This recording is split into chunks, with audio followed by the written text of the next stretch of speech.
How's everybody doing? This is Marwan, your host, and we're on the 180 Escape podcast. And today we have Noah Arnold, and we're going to talk about a whole lot of things today. So strap in.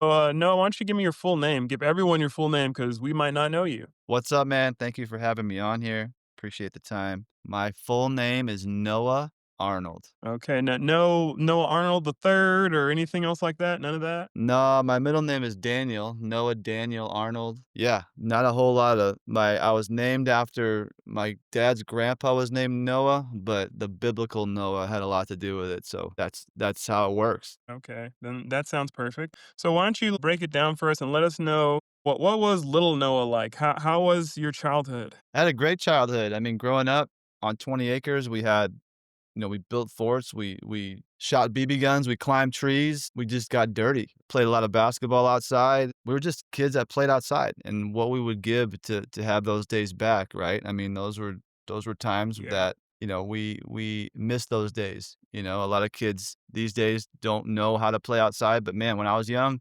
playing outside was everything. We were outside morning to night, just constantly outside playing, and we would again, being on 20 acres, we would have all sorts of area just to get creative, to be curious. We would find snakes. We would throw gasoline and like bumblebee beehives and blow them up. And again, just being a kid with space to roam around and to have a lot of fun. And then we had a little mini ramp in the backyard which we would skate on. And but we would also like jump our bikes off of either jumps that we made or like we would have some type of like kicker ramps we would have in the driveway. But it was just a childhood, man. It was just the late 80s, early, 90s. It's just, it was just a fun time. And I was an energetic kid and I have 3 siblings, so we would run around and have a good time. Wow. Okay, that sounds like you had a pretty big family then. Yep, I got an older sister, myself, and a younger brother and a younger sister, so 4 total. Okay. What were your parents' professions? What did they do? Because obviously, if you got all this land, they do something to where you got land.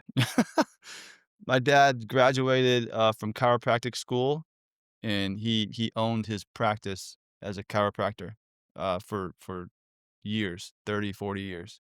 Is he still doing that now, or obviously he's retired? Nope, he retired a year or 2 ago. So, yeah, he's stepped away. Okay. Did anyone else in the family take his footsteps as far as the chiropractic work? Yeah, so my brother also graduated from a chiropractic school, and he bought my dad's practice, and he now runs it. Cool.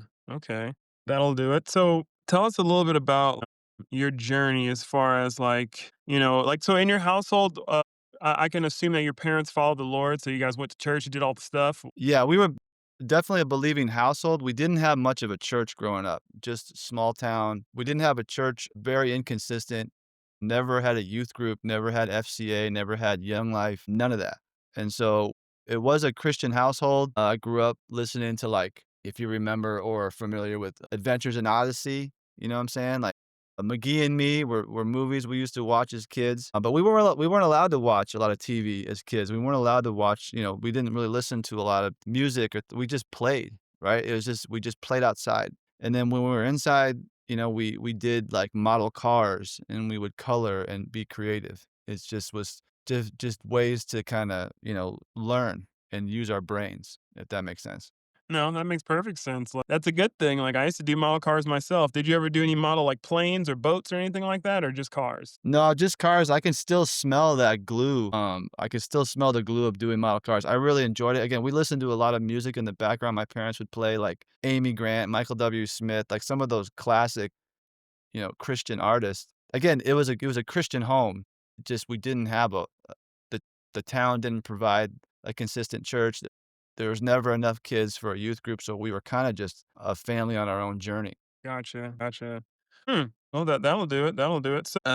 So when was the first time that you can think of that you knew that you wanted to follow the Lord? Obviously, you grew up in a Christian home, and all those things. You had your siblings, you had your parents, but when did you figure out that like, okay, the Lord is the way I want to go? Was there a specific time when it clicked? Like, you fell off the dirt bike and almost got bit by a snake, or what happened? It wasn't until I was in my 20s. I mean, as a kid, I always had conviction. As a kid, I always kind of knew what boundaries were. I would really try to push it, as far as I possibly could, but then would know when to stop, if that makes sense.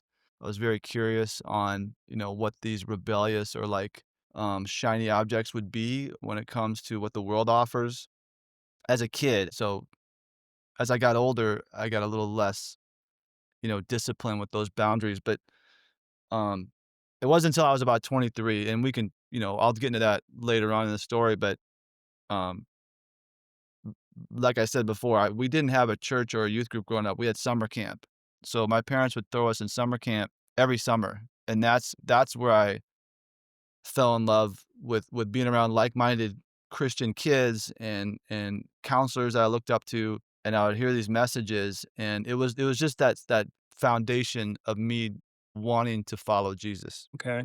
So it sounds like obviously based upon your city and your town, like how you say you didn't have a lot of youth things going on, but you knew that like, okay, I want to continue to follow in the Christian footsteps of my parents and everyone else around me because I guess it's the good thing that you didn't have all that secular distraction in your way because that does add a stumbling block because then you're seeing, oh well, other people are living this way. I kind of want to do that. That looks fun.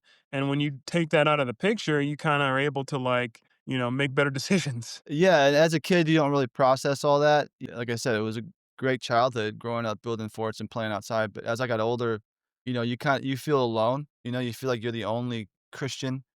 You feel like everyone else is going opposite in the way you're going. Like I said, I always had convictions. You go through the developmental times of wanting to fit in or wanting to look cool. So, as you get into middle school, high school, those things start to happen. But like I said, a lot happened in my high school. We can jump into that if you want, but being a kid and just having that atmosphere of we felt very loved and we felt supported and we just were kids and we were just kids playing outside and then when we were inside, like I said, it was just lots of atmospheres of music and kind of God honoring kind of atmospheres and we really enjoyed it. Yeah. So tell me about your first camp experience. What do you remember? Do you remember the smell of pine trees or spiders in the bunks or what do you remember? What are your first memories of going to camp? So we can get that picture painted. Dude, I hated it. 4th grade, I think I was in 3rd or 4th grade and the camp I went to is so once your family gets there, they separate you in different locations on the same campus. So elementary is located in cabins in this section of the campus, middle school is located in this section of the campus, high school and adult. So you don't stay in the same building or house as your family. You're all separated with the whole everybody's on the same campus, but everybody has their own programs happening. So I wasn't really prepped for that. So when I went, when you're a 3rd, 4th grade kid, and you don't sleep with mom or dad in the same under the same roof, it freaks you out, I wasn't much of a sleepover type kid. That whole week, bro, I hated it. I hated it. I cried the whole week, did not enjoy it, and then we actually took the summer off the following summer, and then I guess just with maturity and growing up a little bit, we went back a 3rd year, and I fell in love with it, dude. Absolutely fell in love with it, and, it's been a huge part of my life ever since. Okay. So the third year when you came back, what changed for you other than the obvious like, you were I guess at a more of a maturity level and more of a like, okay, I can allow myself to like this. What changed for you to where you're like, okay, this is where I want to be? I think just understanding being around like-minded friends and these the counselors were fantastic, just guys I could really look up to, and, you start understanding camp traditions, stuff you do consistently every summer with the different games and chants and cheers and songs. It's just these traditions you look forward to, and I just realized that, dude, this is so fun, and when you cut off distractions from life and you get to be a goofball, you have an excuse to be a goofball for a week or 2, man, I ate it up, and I went all in, and it was just so much fun. Oh, yeah, that does sound like a lot of memories were made at that point in time when you went back to camp. Bro, that was the last year of the elementary part of that camp, so the following summer, I jumped into the middle school program and just being a junior high kid, falling in love with girls every summer, being extra energetic, it's just took it to a whole new level. Okay. Did you have your name carved on any bunks or any trees while you were there or no? Probably. I mean, nothing comes to mind right now, but, we would just I don't man, we used to get these group photos at the end of the week, like, everybody from that group, we would have these group photos, and they used to print them off in, like, 8 by 10s, and so we get a Mhm. Sharpie You talk about leaving your initials, like, we'd get a Sharpie and we would sign the back of these photos, like, "Such a fun week, I'll miss you," like and we just loved it, man, and I still have those photos today, and every once in a while, I'll come across if I'm going through some old memory boxes, I'll come across those photos and I'll still read them. And some of it is from friends that I forgot about, or some of it is from some girl who swears they're in love with me, or I said I'm in love with them. Just being young and that puppy love stuff. But it was so fun, man. It just really made an impression on me and really was starting to make a big impact on me. Yeah, that's super cool. It's like, like picture yearbooks. Exactly, and again, we didn't have social media, we didn't have phones, it was just that's all we had, man, and, like, when you left, you didn't see these people until you saw 'em the following summer. So, like and then there was no way of contacting we had phone numbers, but, like, it was a house phone, so like, it just didn't happen consistently throughout the year, so, like, when you showed up the following summer, you just kinda kept your fingers crossed, hoping, like, your best friend would show up from last summer, and if they did, it was, like, over, like, you go nuts, you're like, "Dude," and then you continue with your friendship and tradition and just have a blast. So is there anybody that you can think of right now that you want to shout them out from camp? Man, all my counselors, a guy named Chris Peterson, who was a huge middle school influence on me, Mark Warder, another counselor of mine, Pete Lehner. Those guys just helped me, during my developmental times. There's guys that I didn't have these type of youth group leaders or type of youth pastors when I went home. That was everything to me. And some of the songs from a guy named Tim Lemons would sing. I still listen to those songs. They just were anthems of my life for a long, long time, and that was back when we only had CDs, so we would get CDs out, and I still have CDs of him that I play around summertime just to kinda, have that nostalgic feel. Dean Jaderson, who's now the director of that camp, always believed in me and always never gave up on me, and so great human beings, man. Fantastic human beings. Sounds like some pretty good role models for a young male or a young female Oh, to dude, model after. 100%, man, and I wanted to be that. Like, as a kid, that's what I wanted to be. Like, I wanted to be like these guys. Yeah, yeah, exactly. So let's kind of, jump back a little bit. So you went to camp, you're doing all that. So at some point, you matured, you got out of high school, all this stuff. What was the next step? Did you want to just become a camp counselor or something? Or what happened? What was the next move? Because we're kind of jumping ahead, but what was the next move for you? Yeah, so I did camp, elementary, middle school, high school as a student, right? And I have to mention this part. So the summer before my sophomore year, my dad comes and tells me and my brother that he was having an affair. So the reason I say that is because it was developmental times, right? It's formative years when I'm about 15 years old at the time, and my mom kicks my dad out of the house. So the reason again, I mentioned that because I needed summer camp more than anything.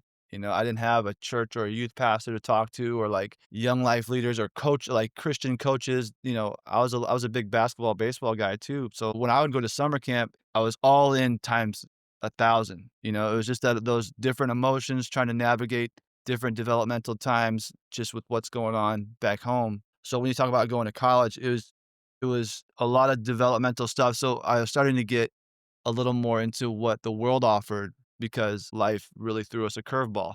You know what I'm saying? Hmm. A little bit of drinking in high school, but then college, I got again, we had mini ramps growing up as a kid, right? So growing up in the Midwest, I had that blue collar mindset, but in the Midwest, it snows. We had a little mini ramp in the backyard, but when it snows, you can't skate it.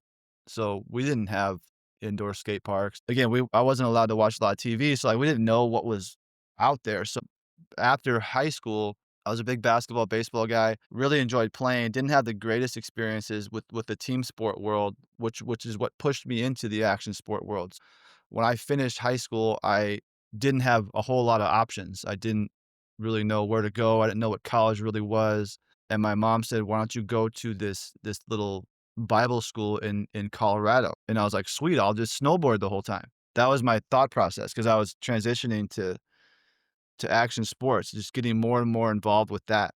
And so I did. So that year I went to a small school called Ravencrest Chalet. It's under the Torchbearers International umbrella. And it was a great year.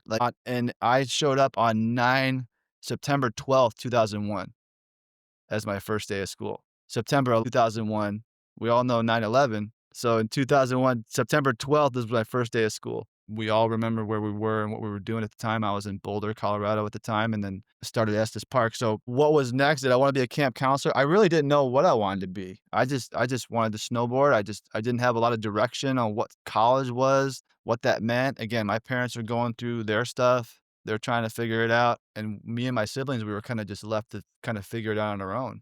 And so we didn't know. I was 18 and all I knew is I wanted to go snowboard. Yeah. So in college, you say you drank a little bit. Were drugs involved at that point in time, or no, just drinking? So high school got a little into drinking, but again, always having a lot of conviction. And again, I kind of felt this unspoken role to kind of keep an eye out for my siblings and stuff with what my parents were going through. So I always tried to set the bar, which as I've learned now isn't really my job. But at the time, I would drink in high school, but not a ton. But I have asthma, so it's hard for me to smoke anything. So Yeah. when it comes to drugs, I tried the drugs that you smoke when it comes to marijuana and stuff like that, but I never enjoyed it just due to the fact that my lungs just don't cooperate when stuff like that. So, I mean, it was just alcohol. I loved alcohol. I loved partying. I loved 30 packs. I loved the beer bong beers. And it was just that fun way of doing it. So once I finished that program in Colorado, I got accepted into a school in the Chicago area.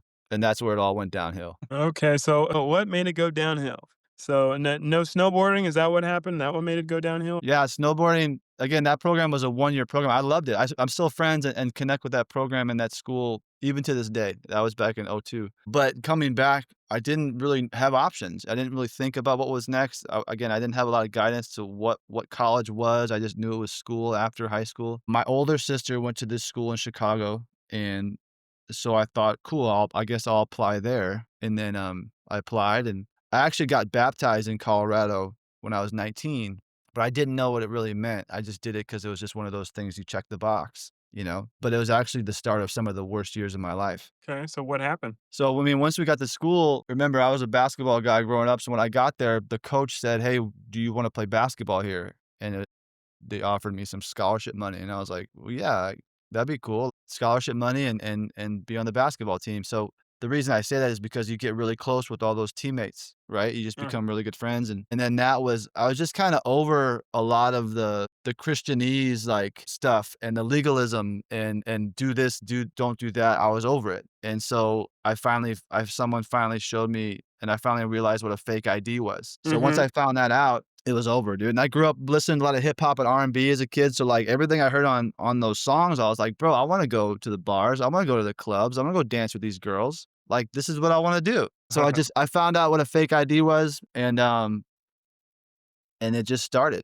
It was just going out. It was just this secret rebellion, you know? The school I was at was a Christian school, but, we just lived this secret rebellious life for, like, 3, 4 years in a row, you know? It was just, you know, sneaking girls in the dorm room. It was drinking in the dorm room. It's drinking in your car. It's drinking out at bars and spring break trips multiple years in a row, waking up hungover every day, and it was just the life I lived, for a long time. It was just a lot of me wanting to, I guess I just had this freedom to choose, and I was like, "This is the life I'm gonna live because this is what's fun. This is what everybody's doing. This is what my friends are doing, and I love my friends." And I'm at a party, and we used to fill beer bongs up, and we would just beer bong beers all night, and that's just what we did, and we would just have stories to tell the next morning and do it again the next weekend, and that's just what we did. But, my grades really suffered.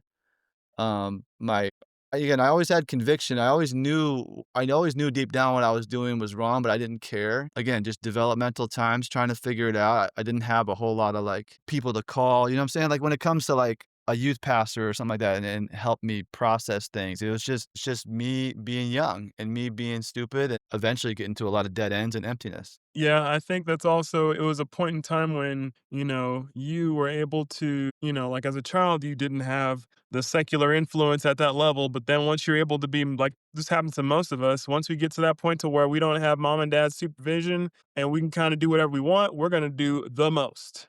And that, especially in college, that's kind of just I think the normal thing that people do, a lot of people, a lot of us do. So I think that's just one of those times in your life. So what made you like you said you always had the conviction. So when did the conviction get strong enough to where you're like, you know what, I need to like chill on this drink and I need to chill on this lifestyle. It's fun, but there's no positives coming out of this. Well, when did that come? Did you get run-ins with the law or what happened? So, I mean, I was just it was a God ordained moment. I mean, I was walking on campus and there's a camp. I went to a few camps growing up in the summer. So there was a camp that I'd forgotten about. I saw this poster on campus and it says they're hiring for summer camp staff. And I was like, dude, I used to go to that camp. Like, I loved that camp as a kid. Like that was so much fun when as a student. Like, and I thought like, oh, they're interviewing people for staff. And I thought like, maybe I should go work there this summer. That'd be a blast. Like I love summer camp. Like maybe I should go work there. Like why not? Just being a young college kid, like everybody's looking for summer work. And so I went to the interview. You just show up, it's in a classroom on campus, and then, I bumped into a guy who I knew. He remembered me as a student, and he was on staff, and he was still on staff at the time, and he sat me down, and he's like, "Dude, so tell me, do you wanna be on staff this summer?" And I was like, "Dude," and I was honest with him. I was like, "Man, I'm not I'm not living a life that measures up to what you're looking for to having staff. My life here is not the type of life that I can't be an example to these kids at this school at this camp." And I just was honest with them. I was like, I'm not making choices that I know would qualify me to be on staff at your camp. But man, I loved it. And I'm just here for this interview and we'll see. He's like, "Noah, I really feel led to work something out." He's like, "Let me check some references and I'll get back to you." So you give him some references, and I gave him a reference of another counselor that he knew of mine when I was a kid, and he wrote me this glowing reference because he was a guy I kept in touch with from when I was young in high school till now in college. He was that one person, the voice in my life that he was that because I didn't have a pastor or youth none of that. But I had these counselors, this one specific counselor that believed in me throughout all my journey, and I'm still in touch with him today. So he writes this glowing review, and this guy gets back to me and said, "Hey man, we want you to come on staff." He's like, "But you're not gonna be a counselor." He's like, we're gonna have you as a maintenance worker. You're gonna be cleaning bathrooms and taking out trash." And I was like, "Oh man." He's like, "But at least it gets you in the atmosphere. We want you here. Let me know." And so I thought about it and I was like, you know what? Why not? I'll just go and be back in the atmosphere that I loved. So I went that summer. Okay, cool. And what was that counselor's name that you're still in touch with now that gave you the recommendation? So his name's CT. CT still. If it wasn't for him, I would not be who I am today. So I still keep in touch with him and a huge part of my life and a huge mentor in my life. He just never judged me, man. He just never gave up on me, and, it was just that unconditional love, and he just believed in me we talk about it to this day, like, some of the conversations I'd have with him as a kid, what do I wanna do in the future, and, some of that stuff's coming into fruition now as I'm an adult, and so we kinda trip out. I'm like, "Dude," and he's been with me through the whole journey, so it's been awesome. Cool. So you have this job, you're a maintenance technician, custodian, whatever you want to call it. So you're doing that. So what happens next? So you did that for just that summer and then that was it, or what was the next step? Well, it was a huge turning point in my life. This was, after like, I don't know, 3 or 4 years of partying in college, and I'm down to like a 1.77 GPA, waking up hungover every day. It's not going in the direction that it needs to go in. So I get there and I don't wanna be there. The first week, you're prepping for these students to show up. So it's all staff. You prep the campus, you prep kinda everybody to get mentally ready for these campers that are coming the following week. So on, like, the 2nd or 3rd night, we're all in our cabins after a day of working and prepping the campus, and we're kinda walking through everybody's telling their testimonies. And again, I don't really wanna be there. I'm kinda really out of my comfort zone. Maybe I was kinda regretting my decision to come. I just wanted to go back to with my friends and party and just get back to my normal comfort. And they got to me and they're like, "Noah, what is your testimony? What's your turning point?" And I was like, "What turning point?" Like, I don't remember ever having, like, a specific moment when I have a turning point in my life. And this was I was, like, 22, 23 at the time, and they're like, "Well, we really hope and pray that you have a turning point this year." And I was like, "Bro, I don't know, maybe this summer will be that turning point."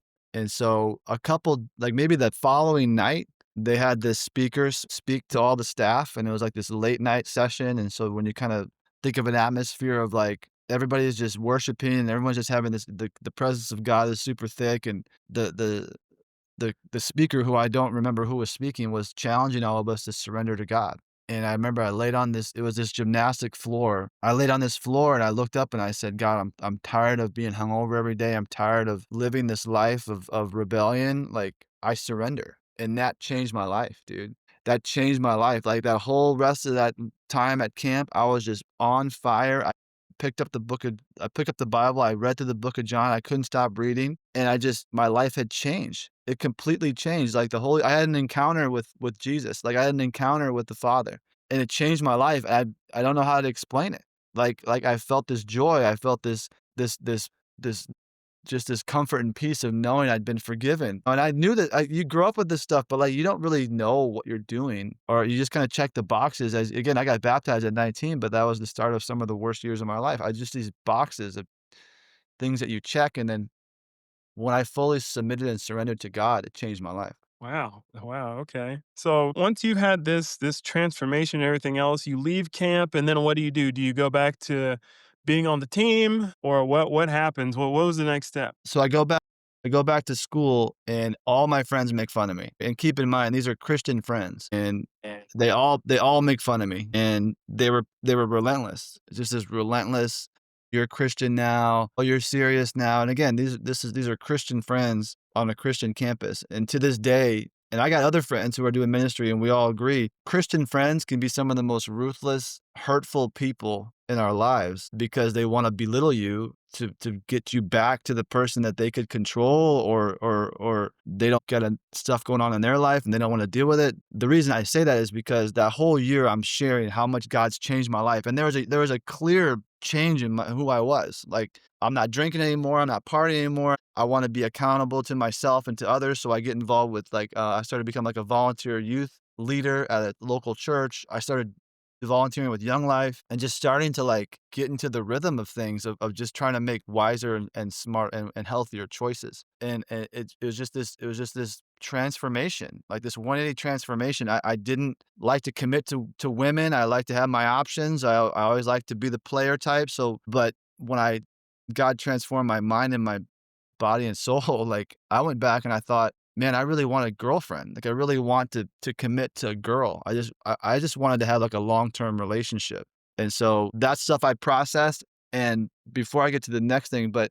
towards the end of that school year, everybody making fun of me, it kinda gets to you. Like, you just get made fun of the whole time, and these are your friends, and you love them, but, I kinda fell back into that drinking world towards the end of the school year because, like, I was kinda tired of being made fun of, and I just wanted to fit in again. Again, I'm still young, I'm still trying to process things and develop things and being a baby Christian, just trying to figure it out. So, the following summer, I went to be on staff at a different summer camp. At the end of that week, they had this thing called Victory Circle. So it's Friday night, all the adults are in there, all the, high school staff is in there, and the high school students are in there, and I was on high school staff at the time. And someone walks around with a microphone, and you can raise your hand and share what God has done in your life for that week at camp, right? So it's a very powerful time, like, just picture, like, a dead silent room with, like, 300, 400 people in it, and one couple people walk around with a microphone. It's just silent until someone stands up and speaks on the microphone, and they'll share different stories of how God's changed their life. So I I was feeling really, really convicted to say something because I just felt like a fake. I felt like people knew I was now, you know, all in with Jesus, but then I was also kind of falling back into this secret rebellion of drinking and partying. And I felt really convicted to say something. So I stood up, I asked for the microphone, I stood up, and then I said, "Hey, I just want you guys all to hear me say this." And I call it kind of my baptism moment. It just was these I wanted witnesses and I wanted to be held accountable to people. And I said, "Look, the life I live at home isn't the same as the life I live here." And I said, "I want all you guys who are here now to hear me say this. I followed Jesus." And I gave the microphone back. And bro, I sat down and all that weight, dude, just completely lifted off of me. And from that moment, bro, everything changed. And I was done with my old life. Wow. That's impactful. Okay. I know that we talked about it before, and you were a teacher. So tell us a little bit about that and how that ties into ministry work. We want to kind of, talk about the whole teacher aspect first and kind of work our way into the ministry aspect. Yeah, so fast forward, like, I fell in love with a California girl. We met that following fall, and it was just God ordained perfect timing. And got married, and we moved to Southern California, where she was from, and then I finished my undergrad with, an education degree in physical education K through 12. So then applied to jobs out in California, finally got hired at a district called the Manhattan Beach Unified School District, and that's where we started. That's where I started my journey teaching elementary and middle school PE. Okay, so what type of PE coach were you? Were you the one that wore the shorts above the kneecaps with the whistle, or you know? I was just the bro. My mindset was like that summer camp counselor energy. It really was. Like I always tried to apply that to my teaching, staying in the boundaries of what the teaching standards were and what the curriculum was. But man, when we play games and stuff and just be spontaneous or just have relationships with the kids, it was very like energetic, fun. I tried to make a lot of traditions every year that kids would look forward to and I wanted kids to want to be there. And I did a good job at that. And I really enjoyed it. What was your go-to activity? Was it like dodgeball or something, or I don't know? Like you tell me. Yeah, I mean, It's been years since PE, so dodgeball is huge. Everybody loves dodgeball. We played another game called Happy Happy Fun Ball, which is another dodgeball game. We played another game called Banana Tag, which was fantastic. Just epic, epic games. And then we would combine the two and call it what would we call it? We would combine Happy Happy Fun Ball and Banana Tag and call it Happy Happy Banana Tag. And then we would just it would just be chaos, like controlled chaos. And we just blast music and just have so much fun. It was just such a way to get everybody involved. Everybody's moving, everybody's laughing. Capture the Flag was another one. We played another game called Infection, which is just another fantastic game. With PE, you got the basketball, baseball, football type of curriculum that you but then you get creative, right? You get creative and have some fun, and when you're kicking, for example, a soccer ball, we would get, like, these big we call them earth ball, but back in my day, but they're called omnikin balls, and you just kick these balls around and just make it so fun and just something that they look forward to come back to every time. wow. Okay. Okay. So now let's speak a little bit about the ministry that you have going on, how it started, and kind of go from there. Yeah, so teaching, I did it for a long time in California, won Teacher of the Year 2019 in the Manhattan Beach Unified School District in South Bay, Southern California, and then got laid off in 2020. And so the roller coaster started. So in California, I launched a camp because I was like, what can I do to go above and beyond with these kids? And then how can I make a little extra money on the side? That was kind of my mindset. So during the holidays and during summer, we did this camp, and I was like, what should I call it? And I was like, I guess I'll just call it Camp Arnold because my last name's Arnold and people know me as Mr. Arnold. And when your parents drop their kids off, they knew who they were dropping them off with. And so, people knew me in the community, in the area, in the district, and Teacher of the Year. So it was just one of those things like people trusted me with their kids and trusted me to do a good job. So all that happened out in California had nothing to do with skateboarding. It was just we were on the beach. We would do beach camp. We would do camps on campus, kickball, volleyball, all those fun things, capture the flag. But getting laid off, I was sitting in my garage in California and I got this vision that God was telling me that Camp Arnold should be something more. Got you. So, what are some challenges that you faced doing Camp Arnold? Like, yeah, just kind of tell us about that. Like, kind of the things that you deal with doing the camp, because you are I guess, the mascot of Camp Arnold, I suppose. So, what is it like for you? Like, I mean, we got job offers in Dallas. So we moved to Dallas. So really changed a lot. Got 2 young girls. So like it just was the better decision for us to do that.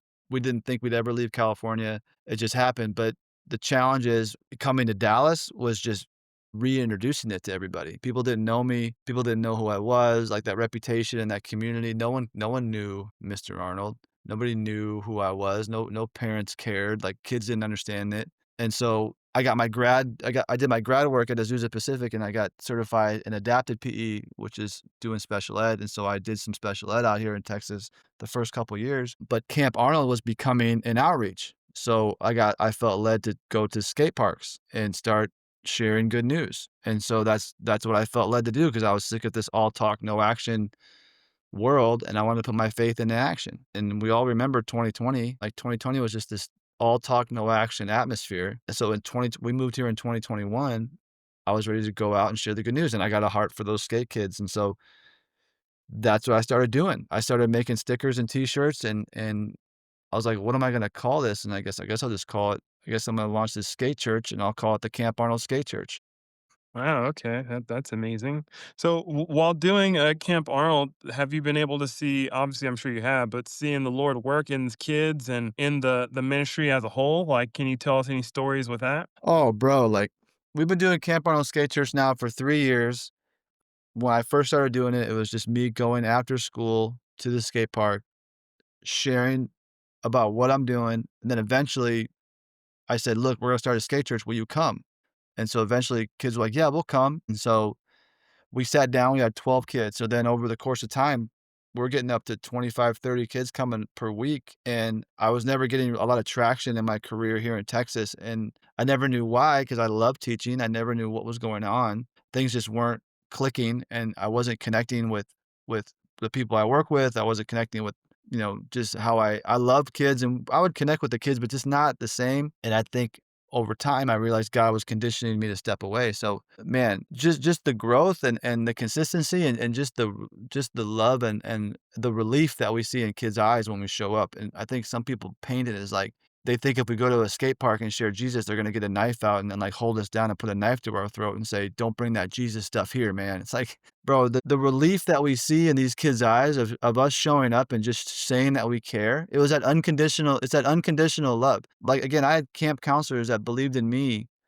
it was just that same approach. It was just believing in these kids and not judging them and just having this unconditional love. And we would say, "Look, we're gonna do a little sit down. We're gonna do a little Bible lesson. We got food, water, and resources. You wanna come check it out?" And they come check it out. And then they keep coming and they keep coming. And I'm just like, dude, what the heck? And then like at the end of last year, we had like 15 kids come to Jesus, which of what we know. And I wasn't very good at like keeping data. And now since we've been doing this, just this year, we probably had 65 kids come to Jesus already. Yeah, that's amazing. And I know it's not about numbers, it's more about like, planting the seeds and allowing Christ to water it as he does. So I know that's Dude, major. That's the benefit of doing ministry and the benefit of seeing, the Lord work in these kids because, they're kids, they're gonna grow up into adults. So you can know that like at least, me being there and them seeing me and me being an example can at least show them, this is what it could look like. 100%. And we're planting gospel seeds every week, every single week. And again, it's not about numbers. And these are just numbers of what we know. And we do our best to try to keep track of what's going on and keep people up to date and what's going on with people that support us.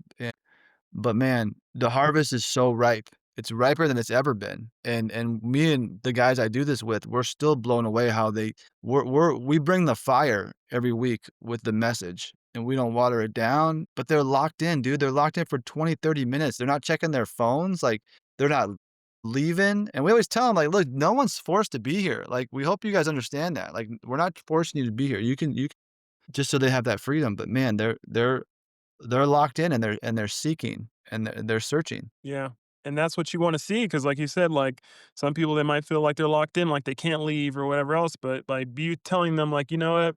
This is involuntary, you can leave when you want to, whatever," and then people that wanna leave can leave, but the fact that they're staying there and the Holy Spirit is grasping them and holding their hearts and, allowing them to see and open their mind up to what's being said is amazing in itself. Yeah, yeah, It's nothing more than the Holy Spirit and that reverence of the Father, man. It's just been I have so many stories to tell. It's just we're blown away. To take a step of faith to do this, it takes a lot. You sacrifice everything for it, but it's worth it. It's been worth every step. yeah. So how was it to, I guess you touched on it a little bit. How was it to fully step away from, okay, teaching is not really doing what I needed to do. Okay, I want to do this camp thing. What was there more of a battle somewhat, like a spiritual battle as far as, do I need to do this? Am I doing the right thing? Talking to the wife about it, like, what do you get? What do you feel we should be doing? Was that going on, or was it just more like the Lord's telling me this, I'm gonna go with it? No, it was a huge battle, dude. Like that last year of teaching was some of the darkest mental places I've ever been in. I was really wrestling. And to be honest, man, it was the first time I ever had suicidal thoughts because the skate church is doing well. And again, I'm still teaching, but I can't find my traction. I'm working with some, I'm working with people that are really like sucking my soul. Like it's just, and I never really knew why. I'm trying to enjoy it. I'm trying to solve the problem myself. I applied to different jobs to see if maybe I could find a different atmosphere that would be less toxic, but those doors kept closing, dude. I would crush these interviews, some of the best interviews I've ever done in my life, and these people are telling me, "Hey, we're gonna move in a different direction." So my wife and I are talking, and it wasn't until it was 3 a.m. in the morning during my last year of teaching, and I was crying, I was miserable, dreading waking up the following day. Again, I'm going through, like, these dark thoughts. Again, it's just I've never it was just, like, these suicidal thoughts thinking, like, I'd rather kill myself than go to work tomorrow. It was just these dark things I've never thought of before, and Satan was really attacking me, and looking back on it, he knew what I was capable of, and he was trying to stop me. So Yep. I have this moment at 3 AM. I'm sobbing, I'm just so desperate for God's presence. He shows up. I'm upstairs in this soundproof room upstairs, and I'm like, "Father, I need your presence." I just sat there, and it was just this dead silent, and I hear him tell me to surrender, and I it clicked. Like, I was trying to get back a life that I'd lost, not really connecting all those dots, but, like, I wasn't done doing that, and that rug got pulled out from under me when I got laid off and then left the state. I was trying to get back this same type of life that when I was in the schools, I was, like, the man. I was someone that people looked up to, and just those things just all weren't happening. And what I realized is God was conditioning me to step away. Because if you would have told me 5 years ago to step away from teaching, you would have never convinced me because I was crushing it. Like, I was doing great, teacher of the year, like, great community and great support from the parents and great support from the district. I would never think about leaving teaching. But God had to put me through some really dark times in that struggle to help me conditioning me to be like, okay, it's time to step away. So I came downstairs, apologized to my wife because I had been this self-absorbed ego type of person. I said, babe, I'm sorry. I've been I'm letting my self-absorption and ego get in the way. And she's like, you should do skate church full time. And I was like, no way. She's like, you should do skate church full time. And so I wrapped up that school year and talked to my principal and said, I'm being called to the mission field. I will not be returning next year. And how was that received? It was fine because, again, that year was difficult, just to put it in the best way possible. I mean, she knew something was different. I knew something was different. The people I work with were extremely difficult to work with, so something wasn't working. And so she was aware of what I did, and, again, you couldn't ignore that it was growing, and God had put people in my life when it comes to fundraising and C3 approaches and having people in my life that really counseled me to have the steps needed to go out and to do it full time, and I felt very equipped to do it, and these weren't like skateboard guys, these were like sharp as a tack business guys, and they were guys that really gave me great advice and great wisdom to feel confident to go out and get it. So I had 4 months to try to get enough funds to cover the bills that we had to pay within those 4 months. Okay. So let's kind of jump into the business aspect or the business side of the ministry. So you knew that you needed 4 months to kind of, get those funds up. So what was that process? And like, what is it like on the business end of things? It's a ton of work. It's a ton of work. Again, with that Midwest blue collar mindset, that was super beneficial for me because my mindset has always been if you don't work, you don't eat. It's just that the rent's due. So once I got the resources and what I needed to go connect with people about fundraising, and again, my board connecting me with friends of who they had, so they would throw me in text messages with them, and so I would coordinate times to go get coffee, go get lunch with these people, and share the vision and ask them to partner with me financially. And you go all the way back to your wedding list. I've been married 16 years. Like, I'm going back to my wedding list of people that came to my wedding, and I'm making a list of people who I could call who would possibly wanna support what we do. And you gotta get past that fear of asking. And you just say, "Look, I believe in this vision. This is what God's called me to do. I ask you to come on board and be a part of the team."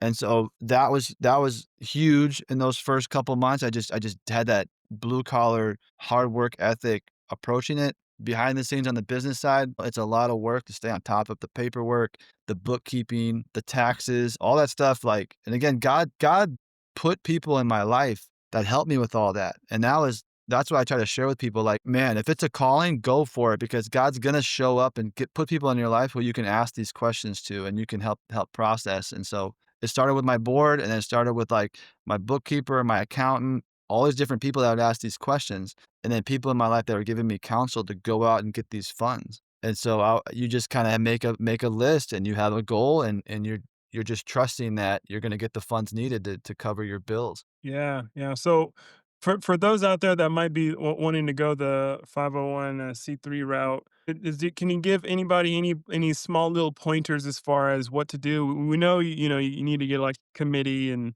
ahead and all everything else. What else can someone do or look forward to or look out for in that area? If you can touch on that for a second. Well, every state is different. So in the state of Texas, you have to file to be a nonprofit and then also file to be tax exempt. I did that through a CPA who I was introduced to from one of my board members. So put your board in place first and then find people from your board who can connect you with people that can help you get this. I call it the unsexiness of the business. It's just stuff you get people in place to get the paper filed, get all the paperwork filed, get your tax ID, and then once you get your tax ID, you go to the bank, get a bank account, and then once you start asking for funds, you get a donation platform. There's hundreds of them out there, and that was I got advice from someone, again, from my board, who introduced me to another guy who uses who runs a very successful nonprofit. He told me what donation platform he has. So all the funds go through that donation platform. They keep record of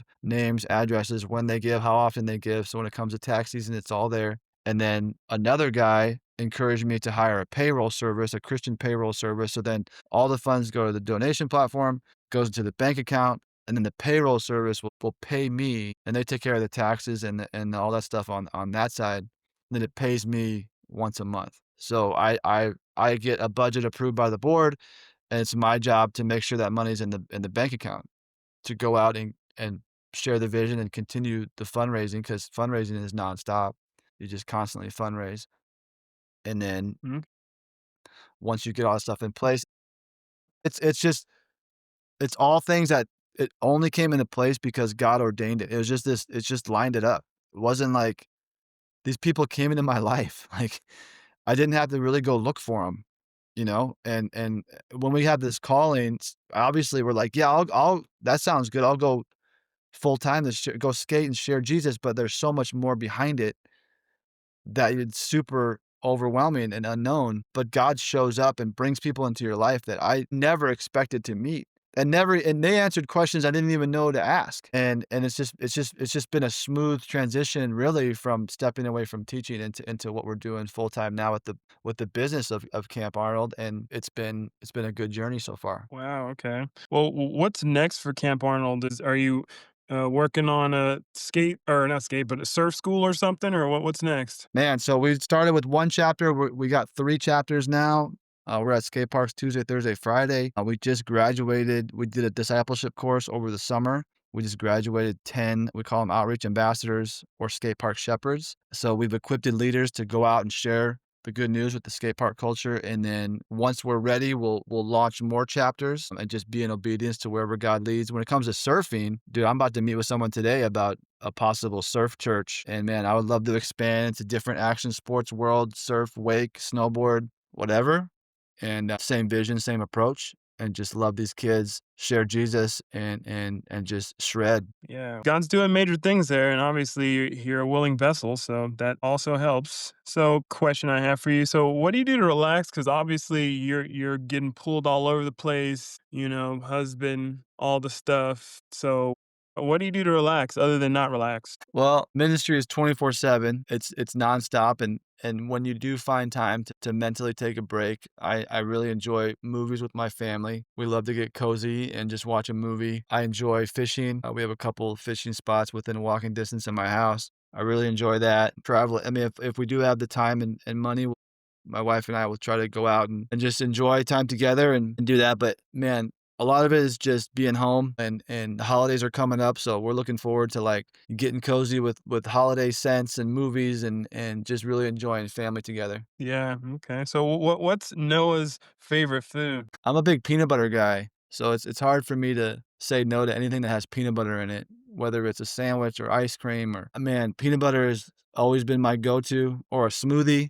Like a peanut butter smoothie with banana. I'm a big peanut butter guy. I like tacos, Mexican tacos. Mexican food is always a huge hit for us. But me and my family, we go to In-N-Out Burger all the time. Okay. So do you do the Flying Dutchman when you go there? In-N-Out? Yeah. Yeah, dude, no, I just do double double with animal style fries every time. No tomato, Okay. raw onions, and, I like to sit and eat it. I don't like to sit in my car and eat it because then I can't enjoy my animal style fries trying to eat it with a fork while I'm driving, so that can be a little difficult. Yeah, and a little dangerous. Yeah, that'll do it. So, are you known to be chefing in the kitchen, or you only let the wife do that? We're a big crock pot family. We're busy, man. Both my girls play club soccer, and we're in and out of the house a lot, so it's either sandwiches or a crock pot. Okay, so what's your go-to crock meal? Chicken breast, just chicken breast with rice, chicken rice and some ranch, you know? That'll a little bit of cheese on there, and we'll do some chicken tacos. We'll make some chicken in the crock pot and then just cook some tortillas on the stove and a little bit of cheese, and we're set, man. Okay, so as a peanut butter aficionado, what's your peanut butter brand of choice? It's that Kirkland brand at Costco. It's the organic peanut butter at Costco. You get them in packs of 2. Is it smooth or is it chunky? Always smooth. Chunky I liked as a kid, but the older I get, I always smooth and, again, I like the Skippies, I like the Peter Pans or the Jifs, but it's I feel like it, like, clogs my arteries every time I eat it. Well, when you go organic, it's a little bit better for you, and the Skippies and the Jifs and the Peter Pans is more shenanigans in there, so you gotta watch out for that. I know, but I'll eat it, man. If it's in front of me and I'm hungry, I'm eating it, so I love it. Okay. So, what's your current board setup right now for skating? So I'm a Reliance skateboard team ambassador. So I ride Reliance skateboards, 825, independent hollow trucks, Grizzly grip. I have Spitfire wheels and Bronson bearings, both Mason Silva Pro 4 miles with the wheels and the bearings. Mason Silva is one of my favorite skaters. What's your go-to trick at the park or street? I don't know what you skate. Man, being a 42-year-old, I'll take anything. But right now, I'm working on front shoves. I like front shoves and I like fakie shoves. And I'm working really hard on front boards, but getting the whole flat rail, not just the end of it. Okay. That's where it's at. For everyone out there, where can we find you? Like, are you gonna be at the ministry? You gonna be at the house? Where can we find you if we want to get a hold of you? Go to camparnold.com, check out that. On the website, it has all information, has a calendar on there for upcoming events if you want to go to social media. I don't have a personal social media, but if you just go to Camp Arnold Skate Church, I'll be able to contact you through there. There's also email through the website, Facebook. But yeah, I'm out and about, dude. Like, staying busy. If it's not the skate park, it's the soccer field. If it's not the soccer field, it's the skate park. Both my girls are on one of the top teams in Texas. My oldest is ranked her team is ranked number 1 in the state of Texas for females for her age, and then my youngest is undefeated, and they qualified for one of the top, they were number 1 in their league last year. And so got a lot of talent with the soccer girls, and so staying busy. So you might see me at a soccer field or at the skate park. Okay, perfect, perfect. Okay, well, so when is Camp Arnold gonna come out with some soccer jerseys? Soon, bro. I In the state of Texas, it's really hot, and a lot of people wear that dry fit material. I'm not a huge dry fit fan, but the soccer jerseys, that's a good idea, actually. We could do the dry fit soccer jerseys with the Skate Church logo. That could be like a limited edition. Yeah, That's a sick exactly. idea, bro. That's a sick idea. I like it. So I love it. But soccer's a big deal out here. Yeah, yeah, exactly. Well, something to think about, something to think about. But on that note, why don't you pray us out? Awesome. Lord, thank you so much for Marwin and his heart to do this. Thank you for the opportunity to share my story and Lord, you get the glory. Man, what a journey it's been. What an awesome roller coaster it's been. And I pray that through all of it, people who are listening to this and listening to my story and whatever they're going through is just to have faith through the trials and just continue to be faithful. And in the book of James, it talks about just lacking nothing when it comes to getting through these trials and Lord, it wasn't easy to get here, but Lord, I'm so blown away by your faithfulness to me. And I pray that those who are listening will be blown away by what you have planned for them. And Lord, if people are feeling led to do this, give them the strength and courage to just take that step of faith and go do it. The harvest is ripe, the workers are few, and these kids are looking for something. They're searching, and time is short. And thank you for guys like Marwin who have a heart to interview myself and other skate ministries out there doing it and putting in the work and really being fruitful. And we praise you and give you glory. In Jesus' name, amen. Amen. So that's Noah with Camp Arnold, and I'm your host Marwan, and you've been listening to the 180 Skate Podcast. Stay tuned for the next episode.